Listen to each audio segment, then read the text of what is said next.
What is going on, everyone, and welcome back to the Sports Talk on Tap podcast. We're here. You can find daily videos Monday through Friday covering all the four major sports leagues, whether it be NFL, MLB, NHL, or NBA. We're here to talk games, news, highlights, all that fun stuff. And happy Friday to everyone who celebrates end of the week, weekend coming up. So should be good vibes all around. And Nick, in today's topic for NBA, one team that may not have the best vibes right now are the Phoenix Suns. As this is an interesting team entering next year, and basically by the title, it's exactly how it is. It's now or never in Phoenix.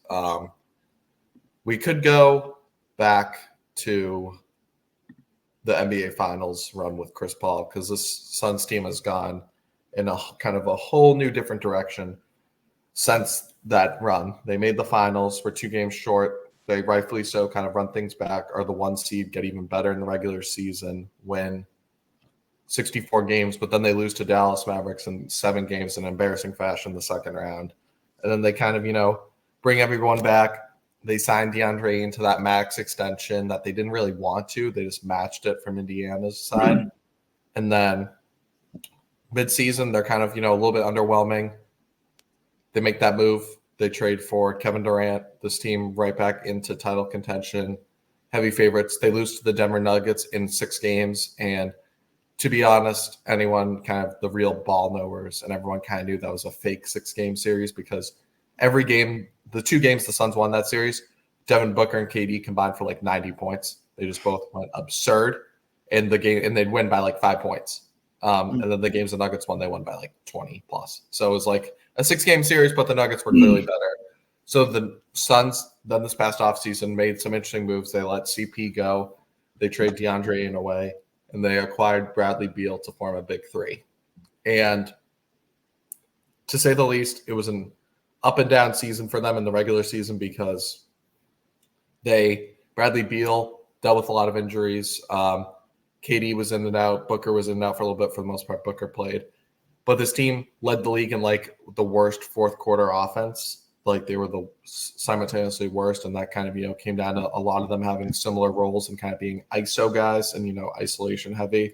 And they lost a lot of close games, blew a lot of like double digits leads. But at the end of the day, they still won almost 50 games, 49. So it was kind of, in all right regular season, 6 seed, but they were still a 50-win team. It was just the West was so stacked last year.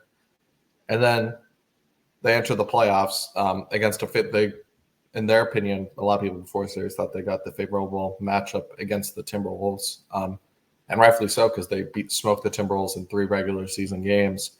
But then they got swept in the first round. And then that has raised a lot of question marks for them entering this next season because there were a lot of good things as well. Booker was really solid. KD was still a good scorer. Grayson Allen was leading the league in 3-point percentage at like 48%. That was absurd. That was maybe a big reason why they did get swept because they did miss him because he was dealing with injuries throughout the whole playoffs.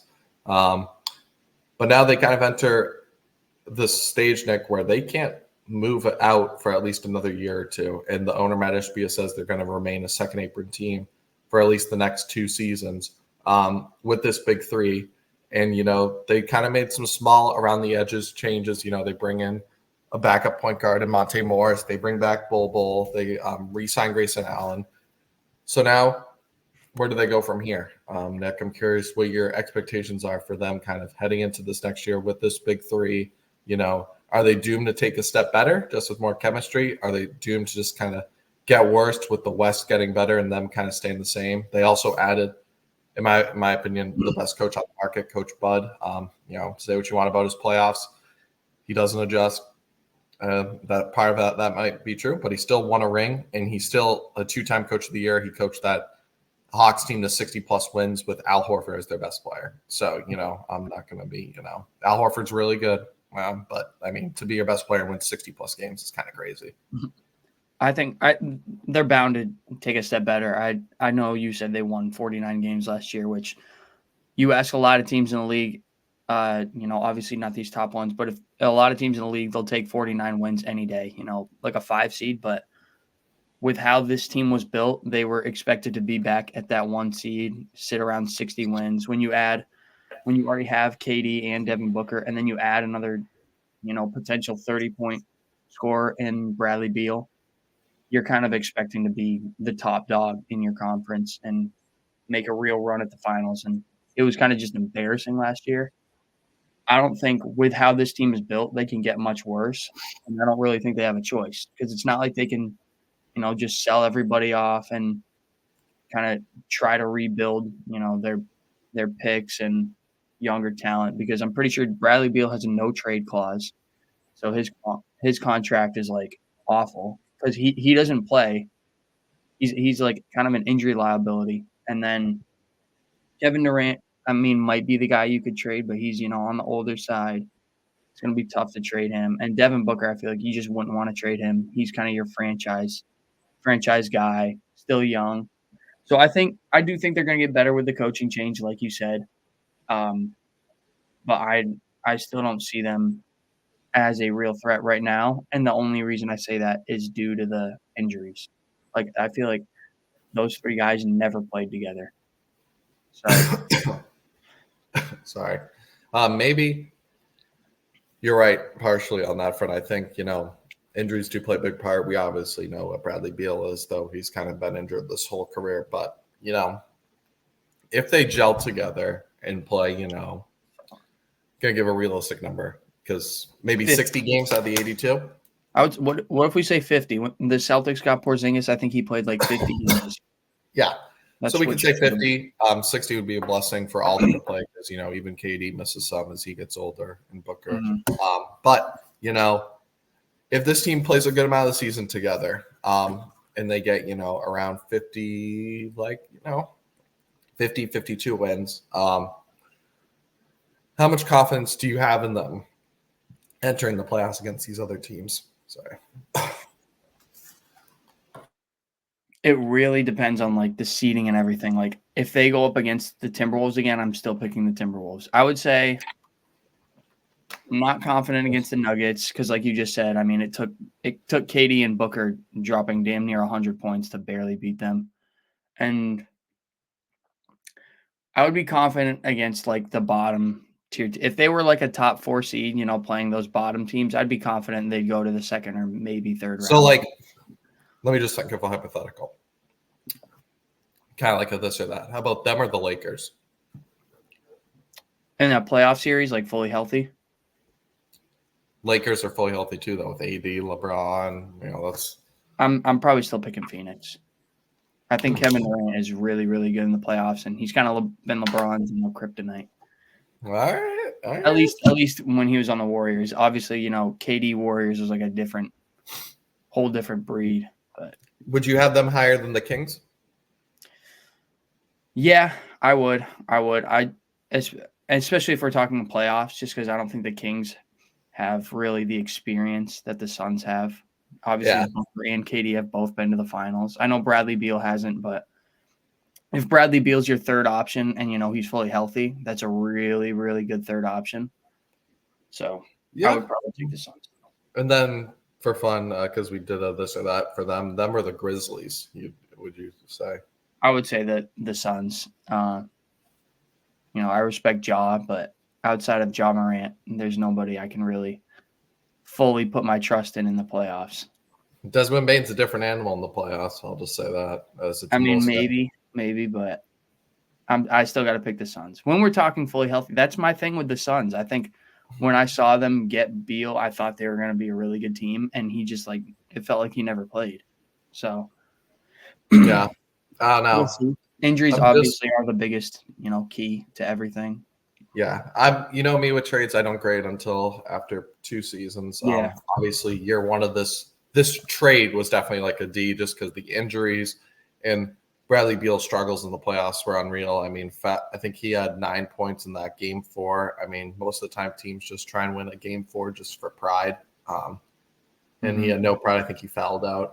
So it was just a disastrous end. But if he bounces back, this could easily change. But yeah, no, this team is still so intriguing to me, just the few spots. And I don't mind them getting a guy like Monte Morris on a veteran minimum, just a point guard that can kind of lead the way. You still have Grayson Allen there. He probably won't shoot 47%, but even, 40% is still really good. So, either way, Phoenix should be good heading into next season on that front. But, it should be very interesting. Like we said, obviously a team that, had a lot of high expectations, partially due to injury, partially just themselves underachieving. My still biggest concern with the team is at the center position because last year they were trotting out, Yusuf Nurkic, Drew Eubanks, and Bol was getting playoff minutes. I'm curious kind of, where do they go in that front because they do need to get better. I'm not sure if they acquired like any big man like that. So they're obviously going to, miss that front of a guy that can just, help rebound, protect the rim, that kind of stuff. Because I just remember in the Timberwolves series, it looked so easy for like guys like Anthony Edwards to just get to the rim kind of at will and get easy buckets and kind of blowing past, the KDs of the world, who Kevin Durant at this age in his career isn't the same defender as he was, back in like Golden State or anything. So, it's going to be interesting to see though, for sure, what happens coming up this next season. Yeah. And maybe a little positive note is KD and Booker could work on their chemistry with Team USA if KD can get on the court. Yeah, I hope so. You want to see everybody healthy because that's, that's when you find out who's really the best. And obviously us, the Celtics fans and the Celtics have been hearing it all off season about how, it was a fake ring because they didn't play anybody healthy. So you want to play the healthy teams to figure out who you really are and who they really are. Yeah, I mean, even if the Celtics beat everyone with everyone healthy, they still would have done. Yeah, exactly. Yeah, the media always comes up with saying like, "Oh, super team," like Tatum still sucks. It would just be stuff like that. Yeah, no, you're right. I mean, I think nowadays, I don't think anybody's ever gonna fully get the respect they deserve for winning a ring. Everybody's always going to try and give them something. So you might as well just enjoy it. Oh yeah, no, we remember people have been clowning the Nuggets. I've seen, for their ring, like, oh, you beat an 8th seed in the finals, like congrats. Yeah, it's like, exactly. well, I mean, that 8th seed beat the Bucks in 5 games. We're up 3-0 on the Celtics, beat the 2 seed Celtics in 7. And they, just went on a great run. And, it's not their fault. But, at the end of the day, people forget like the Suns were heavy favorites despite the Nuggets being the 1 seed in that series 2 seasons ago. But, the Nuggets took care of them. But, no one ever, even as a champion, you won't ever get the fully respect you deserve. But, I'll just say this, if the Timberwolves ever win a ring, I am not, going to the haters to, just them. I'm just going to be celebrating and, soaking it in and, posting Karl Anthony Towns memes. You have to enjoy it. As a fan, I've been enjoying it. I don't really care what everybody's saying because they're still going to get the ring. So exactly. And they'll be playing the first game, unveiling the new championship in October in Boston. But with that being said, overall, so very fun stuff. Still, let us know. We're always curious to get your guys' thoughts on the Phoenix Suns. What are your guys' expectations for them coming into next year? Will they get better? I have also seen people say they might get worse, just because they kind of stayed the same roster-wise, and other teams may have just passed them, like the Kings regular season-wise. So that could be a possibility, or will they kind of, just be around the same? Let us know. But, as always, we're here providing content daily, Monday through Friday. We also, despite it being the off season, still a lot of very fun stuff. We still have Team USA playing the Olympics. We'll probably, recap. I believe they probably have a game before Monday exhibition. But if not, their games are coming up soon in Paris. Excited to see them. Excited to see the Twin Towers of Wemby and Gobert.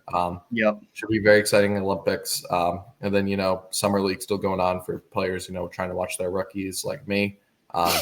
Should be very fun. But always we'll be here to recap all that fun content. Make sure to like and subscribe if you enjoy, and we'll catch you in the next one. Peace.